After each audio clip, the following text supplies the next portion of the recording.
જય શ્રી કૃષ્ણ. પૈસા? હા, કેટલા જોઈએ છે? 2000 રૂપિયાની જરૂર છે. પણ આટલા બધા પૈસા અચાનક કેમ જરૂર પડી? મારા બાપ બીમાર છે. અરે કાંઈ વાંધો નહીં, 2 મિનિટ ઉભા રહો, હું આપો.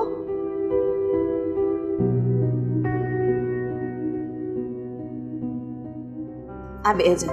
અને વધારે પૈસાની જરૂર પડે ને તો મૂંઝાતા નહીં, તમારા બાને જેમ બને એમ જલ્દી સાજા કરવાના છે. જય શ્રી કૃષ્ણ. અરે આ બધા ઝાડવાનું પાણી પીવડાવી દેજે. ઉભી રહે રાધા.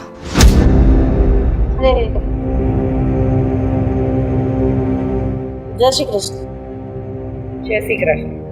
આમ હવેલીમાં ભૂલા પડવાનું કારણ? ભૂલા પડવું પડે ને. અમે જ્યારે તમારી માણસાઈ ચૂકી જાવ ત્યારે અમારે ભૂલા પડવું પડે. કેવી માણસાઈ, કેવી વાત? અને હું ચૂકી ગયા અમે? હા, ભૂલી ગયા? આ હન તુંય પચાવીને બેઠા છો. મારા વરે અમારા નામે કાંઈ ના કર્યું તો કાંઈ નહીં, પણ આજે મારા દીકરાના હકનું છે ને એ તો હું લઈને જ લઈશ. કોઈ કાળે નહીં છોડું. પાણીવાળી 500 વીઘા જમીન એક જ શેઢે હતી, ઈ તો આપી જ દીધી ને. અને આમાંય ઈ જમીનમાં તારો કોઈ હક તો નહોતો ને. અને આમાંય મારા ધણીએ તને છૂટાછેડા આપી દીધા છે, તો પછી કેવો હક, કેવી વાત, શેનો હક? અને તારા દીકરાનું અમે જૂટવી લીધું. કઈ રીતે જરાક સમજાવીશ? જ્યારે સ્ત્રીના છૂટાછેડા થઈ જાય ને પછી એના ધણીની સંપત્તિ ઉપર પત્નીનો કોઈ અધિકાર નથી રહેતો, આ કાયદા કાનૂન તે વાયસા નથી લાગતા. મારે કાયદા કાનૂનની કઈ જરૂર નથી. હા, મારા દીકરાનો અધિકાર તો જિંદગી ભર લાગશે. કારણ કે જ્યારે મેં લખાણ કરાવ્યો ત્યારે તારો ધણી અને મારો ધણી એને લખાણમાં લખીને આપ્યું કે મારા દીકરાના લગ્ન ટાણે મારે જે જોઈએ ને એ મને દઈ દે. અને ભૂલતી નહીં, 2 મહિના પછી મારા દીકરાના લગ્ન છે. પણ આ 500 વીઘા જમીન તું ભૂલી ગઈ એનું હું? દગો કરીને તે હંધોય તારા દીકરાના નામે કરાઈ નાખ્યું એનું હું? મેં તો તારી ઉપર વિશ્વાસ મૂકીને કાગળિયા દીધા હતા કે કાંઈ વાંધો નહીં, અને ઈ જમીનની પાસે તને ખબરય નહોતી કે આ મારા ધણીએ લીધી છે, તોય તને આપી અને તોય તે દગો કર્યો. એટલે પછી આ હવેલી, બીજી બધી પ્રોપર્ટી, એમાંથી તને હક મળશે, ભૂલી જજે તું. અને એમ લાગે છે ને કે તું હક નહીં આપે તો હું હક લઈને રહીશ. હા, તારાથી થાય નહીં કરી લેશે, પણ મારા દીકરાનો હક તો હું લઈને રહી. ને રહી 500 વીઘા જમીનની વાત, તો પહેલેથી મારા દીકરાના નામે જ હતું. એમ સમજ ને? તારે એનામાં માથું મારવાની જરૂર જ નહોતી. કાગળિયા મેં આપ્યા હતા ને, મારા હાથે તને આપ્યા હતા જોવા હાટું કે તારામાં કેટલી માણહાઈ છે. ઈ તો જરાય નો દેખાણી. પછી જ મેં વિચાર કર્યો કે મારી ધણીની સંપત્તિમાંથી એક ફૂટી કોડી તારા ઘર સુધી તો હું નહીં જ પૂગવા દઉં. હા, એ તો મને ખબર છે કે તારે મને ને મારા દીકરાને ફૂટી કોડી ન થાપ, એટલે તો 500 વીઘા મેં લઈ લીધું. સદાય જે હકનું છે ને એ તો જતું નહીં કરું.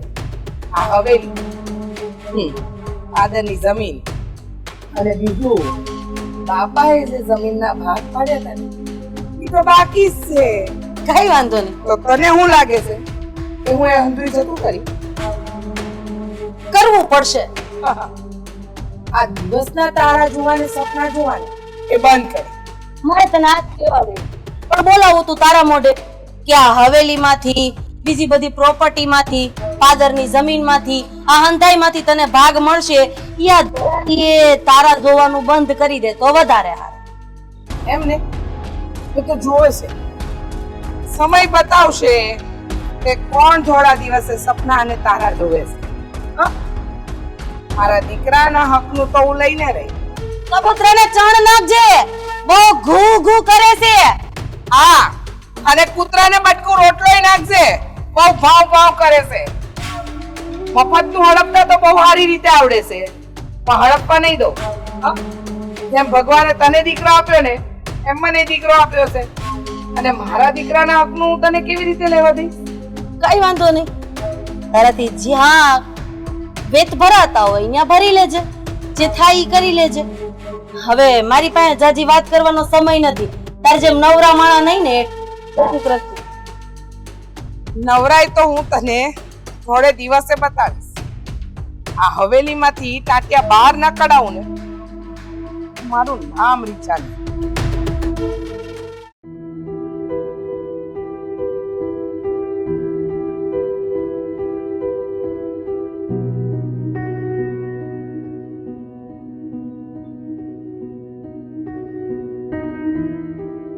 વાહ, આપ કેમ વિચારમાં ખોવાઈ ગયા છો?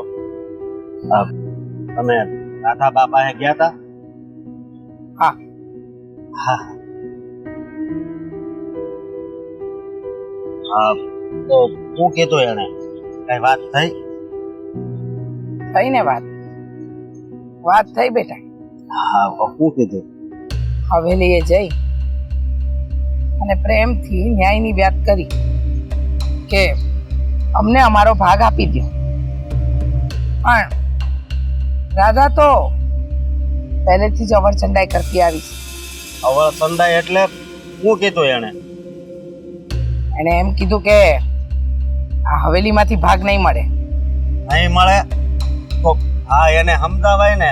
એને કઈ જેટલો તમારો હક છે એટલો અમારો હક છે.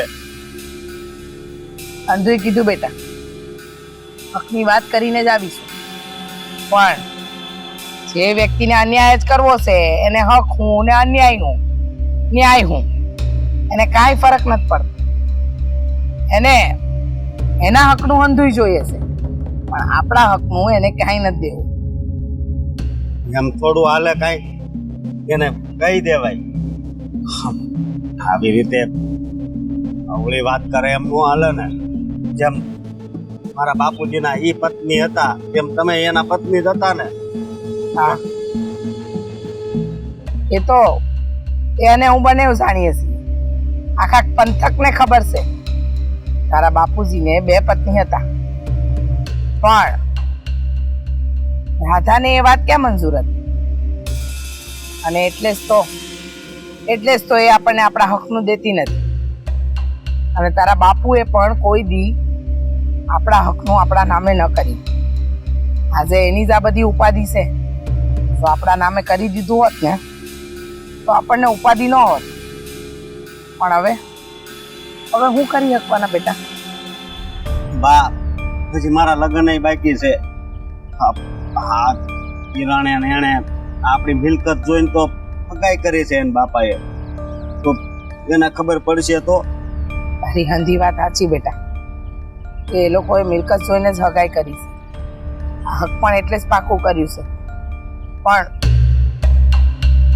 હવે આ રાધાનું ક્યાંક કરવું પડશે, કારણ કે હવે વાત તારા જીવતરની છે.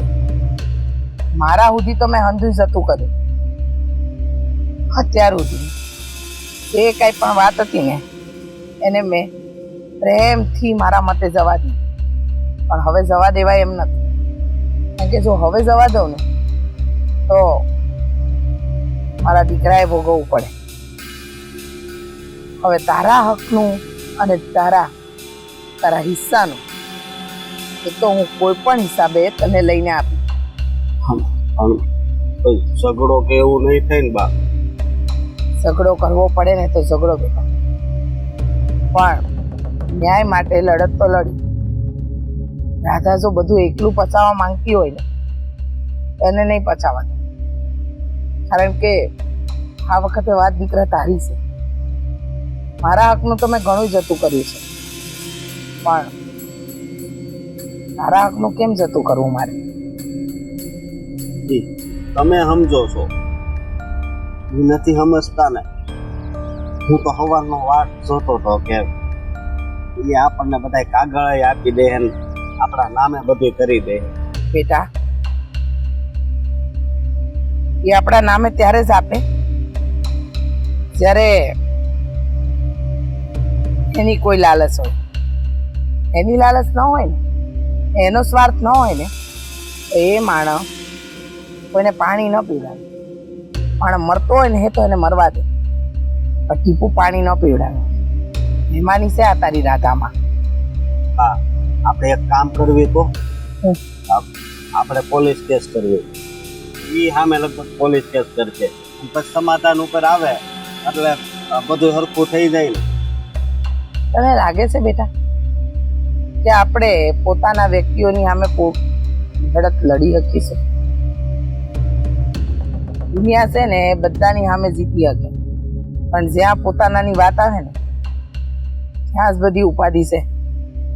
પણ કાંઈ નહીં, તો એમ વિચારું છું હંધુય સારું થાય, હંધુય. ભલે તો હું વાડીએ જાઉં. જય શ્રી કૃષ્ણ. જય શ્રી કૃષ્ણ.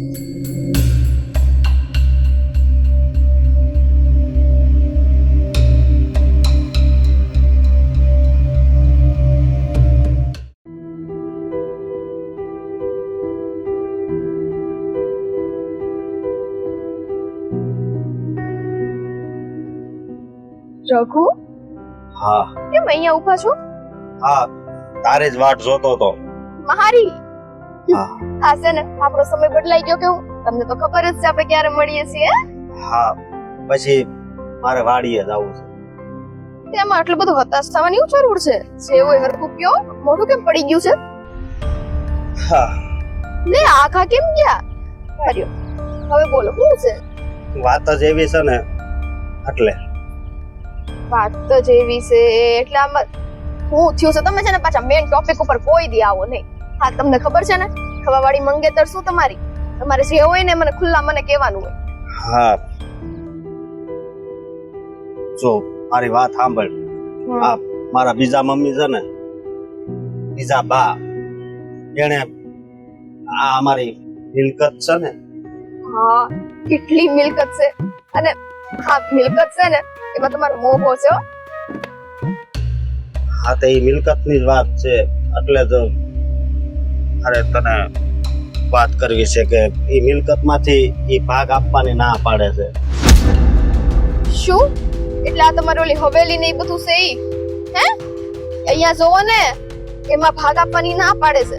હું કામ પણ એવું શું કારણ છે કે ના પાડે છે? કોને ખબર ના પાડે છે? કોને ખબર? વાહ, એને ના પાડી અને આપણે જોઈ લીધું. કોને ખબર? એમને એમ છે ને પડતું મેલી દીધું, પણ જાણવાની કોશિશ ન કરી કે ભાઈ હું કામ ના પાડે છે. જૂનું હોય ને એમાં લોસા પડે એટલે આમ જ થાય. સમજી તું? તમને એક વાતની ખબર છે ને કે આપણી ખાલી સગાઈ થઈ છે, લગ્ન થવાના બાકી છે. હા હા, મને ખબર છે, પણ તારે જરી કઈ નથી મૂંઝાવાનું. મૂંઝાવાનું મારે નહીં, મૂંઝાવાનું તમારે છે. કેમ? કેમ કે જ્યારે મારા ઘરે ખબર પડશે ને કે તમારી પાસે કાંઈ માલ મિલકત નથી અને આ હવેલીનો સોદો પણ નથી થવાનો, તો મારા લગ્ન તમારી હારે મારા ઘરના ક્યારેય નહીં કરાવે. આ હું બોલશો તું? સાચું બોલું છું. અંધી વાત સાચી છે. હવેલી અને મિલકતમાં ભાગ તો જોઈએ ને, કે આખી જિંદગી આમ નામ થોડી રહેવાનું છે. અરે પણ આ મિલકત કરતા તો મને તું વાલી છો, ખબર છે ને? અને મને તમે વાલા છો, પણ ઘરના લોકો હોય ને એ છોકરી માટે એવું માંગુ ગોતે, એવું સાસરિયું ગોતે કે જ્યાં છે ને એની છોકરી સુખી રહે, નહીં કે કઈ ના હોય ને ઠંઠણ ગોપાલ થઈને રહે. સમજો છો ને? હું બધુંય સમજુ છું, પણ હું તને ખોવા નથી માંગતો. મિલકત તો હું એની પાસેથી લઈને જ રહી. હા હા, તે બસ હોવા ના માંગતા હોય ને તો ગમે તે થાય, મિલકત તમારે લેવી જ પડશે. અને જો પ્રભુ, હું તમને પ્રેમ કરું જ છું, પણ પછી જ્યારે ઘરના સંબંધો વચ્ચે આવે ને હું આમાં કાંઈ નહીં કરી શકું. હા, પણ કિરણ, તને તો ખબર છે ને કે હું તારી વગર નહીં જીવી શકું. હે, ભલે આપણા આજે લગ્ન નથી થયા, આ હગાયત થઈ હોય, પણ હું જો તારી સિવાય બીજે ક્યાંય લગ્ન નહીં કરું. મારે નથી કરવા, તમારી સિવાય મારે કોઈ હારે લગ્ન નથી કરવા. પણ હવે જો ઘરેથી આ બધો ફોર્સ આવ્યો ને તો મારીથી પછી રહેવાય નહીં. કેમ કે આ માલ મિલકતની વાત હોય ને એમાં ઝઘડા બહુ લાંબો ટાઈમ હાલતા હોય છે. તો ઘરવાળાને સમજાવજો ને તું. તમે સમજાવો, કેમ કે અત્યારે સમજાવવાની જરૂર તમારે છે. અમારા ઘરવાળાને તો એમ જ છે કે માલ મિલકત બધુંય છે અને હવેલી છે, એટલે કદાચ તમારે એ જરૂર પડશે. હા, હું સમજાવે બધાને, પણ હાસુ બોલ, આ બધું તો ખોટું કહેવાય ને. અમારા ભાગમાં જે આવતું હોય એ તો એને એમને આપવું પડે કે નહીં? હા આપવું જ પડે ને. પણ આ તમે લોકો જ્યાંથી મૂંગા મોઢે સહન કરશો ને ત્યાંથી એટલું જ તે કહેવાય ને ઓલું કે પોસું ફાડીને આંગળી કરવા વાળા લોકો છે આ દુનિયામાં. તે છે ને સહન નહીં કરવાનું. ત્યાં જઈને કંઈક બોલો ને તો ખબર પડશે. અને પોતાના ભાગનું છે ને પોતાના હકનું છે તે લેવું જ પડે ને. એમને થોડી છોડી દેવાય છે. હા, હવે આગળ કોને ખબર હું થાય ને હું નહીં. બાકી હું મિલકતમાંથી ભાગ તો લે જ. પ્રેમ કરો છો ને કે નથી કરતા? કરું છું ને. તું કેમ આવું પૂછશો? કેમ કે લાગતું નથી મને. લાગતું મિલકત નથી. મિલકત મિલકત મિલકત. અરે આ મિલકતના ચક્કરમાં તમે મને ખોઈ બેઠ. અરે તે તો મને કીધું કે જો આ વાત ઘરે મારા ખબર પડશે તો સગાઈ તોડી નાખશે. તમે નથી કરતા પ્રેમ મને ખબર છે. અરે બહુ કરું છું પ્રેમ. હા, હવે કોઈ દી આવું નહીં બોલતી. તો પછી આ મિલકતનું કંઈક કરો અને બોલવાનું રાખો. તમારા ઘરના તો માની જાય ને આ બધી બાબતે તો હંધુય સરખું થાય.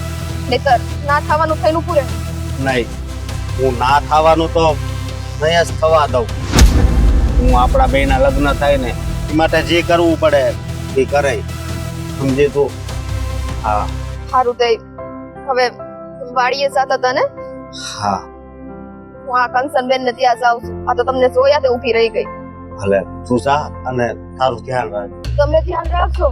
કઈક મને હાથમાંથી ખોવાનો વારો ન આવે. નહીં,